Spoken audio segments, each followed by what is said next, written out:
आणि टीम इंडियाच्या भेटीची ही दृश्य आपण पाहतोय बार्बाडोस मधून मायदेशी परतल्यानंतर विजयी खेळाडूंनी पंतप्रधान नरेंद्र मोदी यांची भेट घेतली आणि त्याच भेटी दरम्यानची ही काही क्षण आपण TV9च्या स्क्रीनवर बघत आहोत।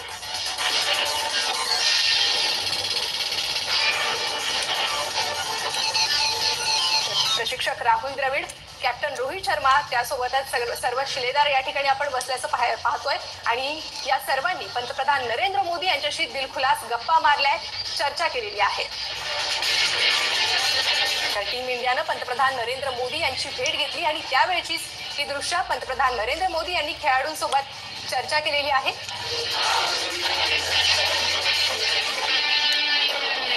तर भारतीय संघ विजयी होऊन परतल्यानंतरची ही दृश्य आपण पाहतोय। टीम इंडियानं पंतप्रधान नरेंद्र मोदी यांची भेट घेतली आणि त्यांच्याशी संवाद साधला, दिलखुलास गप्पा देखील केल्याचं आपण या दृश्यांच्या माध्यमातून पाहतोय। तर विश्वचषक जिंकून आल्यानंतर टीम इंडियाचं भारतात स्वागत करण्यात आलं। त्यानंतर टीम इंडियानं पंतप्रधान नरेंद्र मोदींची भेट घेतली आणि त्यांचा नरेंद्र मोदींसोबतचा हा संवाद आपण पाहतोय। टीम इंडियाची संपूर्ण टीम जी आहे ती आपली जर्सी घालत मोदींच्या भेटीसाठी पोहोचलेली होती आणि जवळपास 1.5 तास मोदींसोबत त्यांचा संवाद झाला आणि यावेळेला टीम इंडियानं आपली ही जी विश्वचषकाची ट्रॉफी आहे ती सुद्धा